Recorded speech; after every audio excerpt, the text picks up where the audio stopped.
konkrétně pouze dvě skutečnosti. A to oslunění a osvětlení a kondenzaci pár. A pak obecně, co si o notifikaci. Nic z toho ale není konkretizováno, nic není doloženo právními ani věcnými argumenty.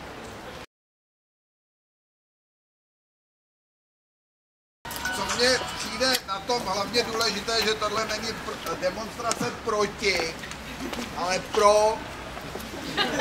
Ano!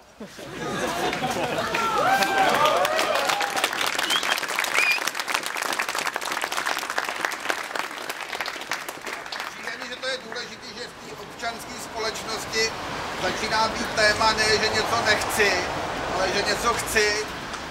A to si myslím, že je napříč politickým názorům.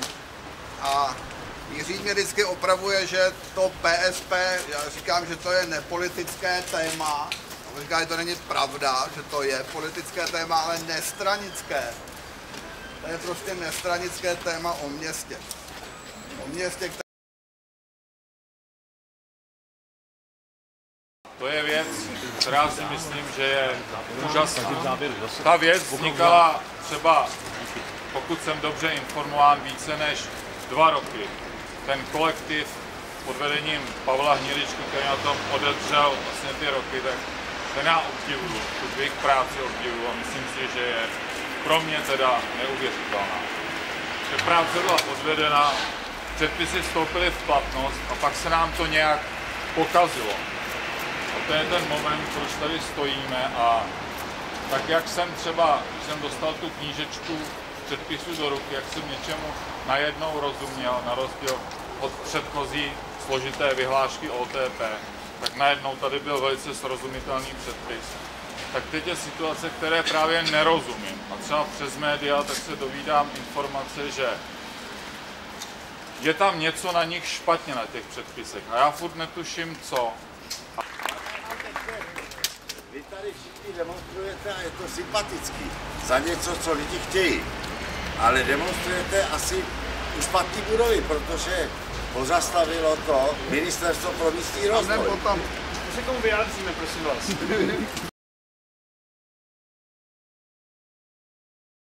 Je samozřejmě celá řada lobby, které si nepřejí, aby pražské stavební předpisy, ať už částečně pozměněné, anebo v té původní podobě, platily dál. Já ten předpis považuji za inovativní a považuji za žádoucí, aby byl zachován i za cenu toho, že bude třeba částečně novelizován. Připravil jsem zadání novely tohoto předpisu, které bude, doufám, projednáno a schváleno příští týden nebo nejpozději o ten týden později. Ta demonstrace dobře se koná sice tady, ale popravdě řečeno, ten dům, před kterým se má demonstrovat, je o několik set metrů vedle, je to Ministerstvo pro místní rozvoj. Protože já dělám od svého nástupu do této funkce všechno proto, aby pražské stavební předpisy platily, aby město nebylo odkládáno nikam na neurčito, jak se tady píše na těch transparentech, a pevně věřím, že se to i s vaší podporou podaří prosadit. Děkuju vám, že jste přišli a držte mi v tom úsilí palce, respektive držte novému vedení hlavního města Prahy palce v tom, aby nepodléhalo tlakům, teď už dokonce i z ministerstva. Děkuju. Tak když se podíváme vlastně na těch 20 let první republiky, kdy vznikla Letná, kdy vznikly historická centra měst, dneska už historická, jako je Hradec Králové, jako je Náchod, jako je třeba Ostrava, a srovnáme to s 25 lety teďka demokratického vývoje, tak v tomhletom měřítku nenajdeme vlastně srovnání. Tady vznikají ojedinělé věci, ale kvalitní městské prostředí, město, ve kterém se příjemně žije, ve kterém se cítíme dobře, které takhle známe a vidíme kolem sebe, nevzniká. A velký vlastně díl zodpovědnosti na to mají ty předpisy postupně novelizované, ale vycházející ze 70. let minulého století.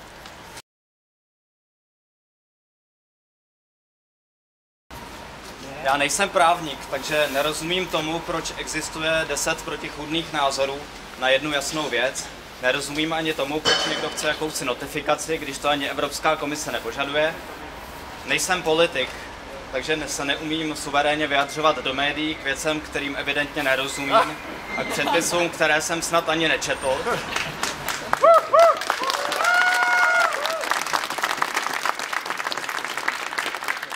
Já nejsem ani primátor tohoto města, takže nemám ve zvyku komentovat údajný nedostatek parkovacích míst v centru města, aniž bych si o této problematice něco nastudoval. Nejsem ani ministr pro místní rozvoj, takže nehledám výmluvy a důvody, proč něco nejde, ale hledám způsoby, jak to vyřešit.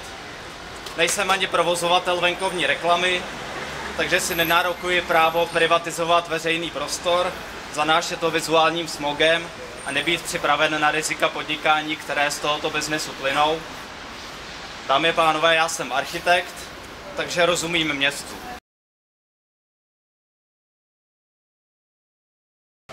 Naším cílem naší organizace je vlastně vysvětlit, co tyhle ty odborné věci znamenají v životě.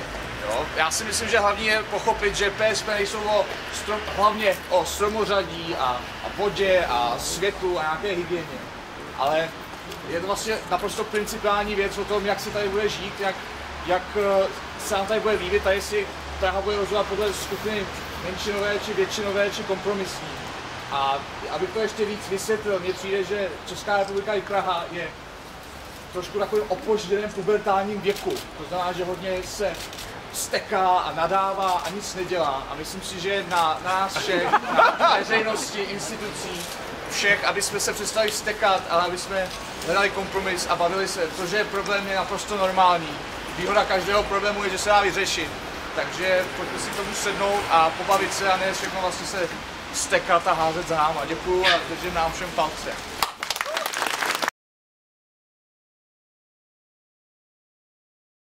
Navíc, co je důležité, u pražských stavebních předpisů ta věc nekončí. Je to začátek toho, jak má Praha do budoucna vypadat. Má být metropolitní plán, mají být další diskuze. Takže odmítnutí stavebních předpisů v této podobě znamená odmítnout tuto budoucnost, odmítnout možnost té diskuze. A to je rozhodně nejen špatně, ale je to i nebezpečné. Proto ještě jednou za staromilce i novomilce spolu za Starou Prahu fandíme pražským stavebním předpisům a doufáme, že se je podaří udržet naživu. Děkuji za pozornost.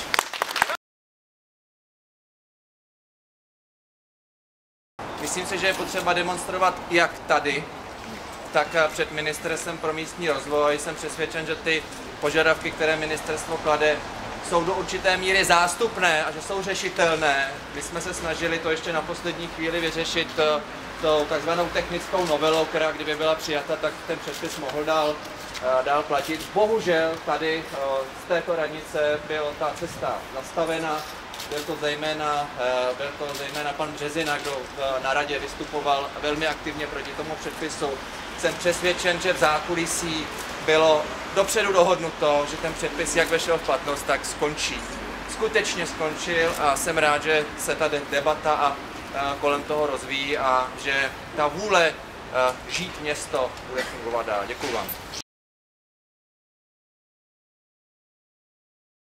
Slova jako hustota, slova jako developer, slovo jako výška místnosti se stala magickým strašákem, který podle mého názoru používají někteří politici tak, jako komunisti zastrašovali mandelinkou Bramborovou, která napadla ve 48. Česká pole.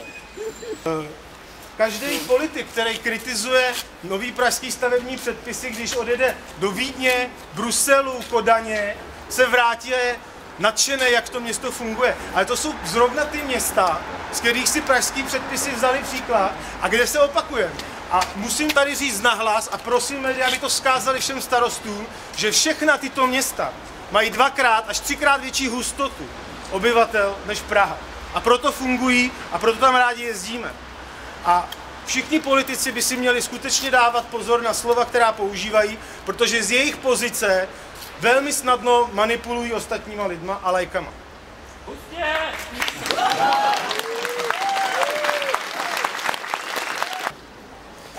Není totiž pravda, jak ještě nedávno tvrdila paní primátorka, že Praha se do chaosu nedostane. Pravda je ta, že Praha už se za 3 pracovní dny do chaosu dostala. A paragraf 194 říká, že vyhlášku, pražský stavební předpisy si musí vydat Praha. Nám je vydalo Ministerstvo pro místní rozvoj a já úplně nevím, jestli to je zcela legitimní porušit zákon nějakým provozním, provizorním řešením. Ta nejistota, která teď nastala, se velmi brzo od těch projektantů dostane na stavebníky. Zatím na ty malý a později si to uvědomí i ty větší developeři, kterých se to bude bezprostředně týkat. Známe případy už dnes, že architekti musí předělávat projekty. A skutečně jsme ve 3. dnu platnosti celorepublikové vyhlášky. Začíná být zřetelný, že dojde k finančním škodám. Začíná být zřetelný, že hrozí zpomalení investic a zastavení projektových prací. Tím pádem vůbec rozvoje Prahy jako takového na dobu neurčitou. Já osobně i před touto budovou a skrz aspoň tento fotoaparát vyzývám Karlu Šlechtovou, ministryni pro místní rozvoj, Marcelu Pavlovou, ředitelku odboru stavebního řádu Ministerstva pro místní rozvoj a Lukaše Krynského, šéfa poradců Ministerstva pro místní rozvoj, aby odstoupili. Aby odstoupili, protože nejsou profesionální a tak, jak nám pan Babiš slíbil, že zařadí do úřadu odborníky a profesionály, tak tady se mu to nepovedlo. Nepovedlo se mu to na Ministerstvu pro místní rozvoj a můžeme závidět Brnu a Ostravě, že tam se jim to možná povedlo. Takže odstupte.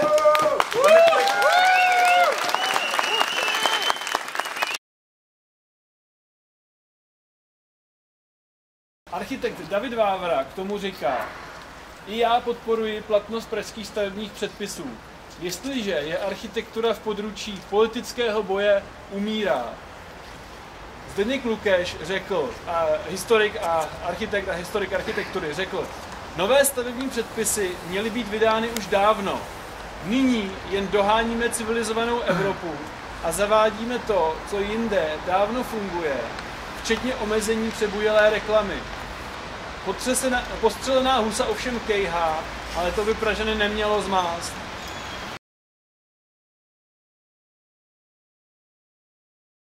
Já bych jenom řekl, že ta naše snaha na závěr teda vlastně je podpořit hlavní město Prahu, aby se bránilo vůči rozhodnutí ministerstva a aby obhajovalo svůj předpis stavebních předpisů. A vlastně vyzvat k tomu, že tady je nějaká odborná veřejnost a nějaká skupina, která prostě stojí o to, aby město bylo pro lidi, aby fungovalo a aby prostě vzkvétalo a aby tu hozenou rukavici prostě vzali, aby si nemysleli, že oni jsou ti, kteří to určují, ale oni jsou ti, kteří to jenom orchestrují.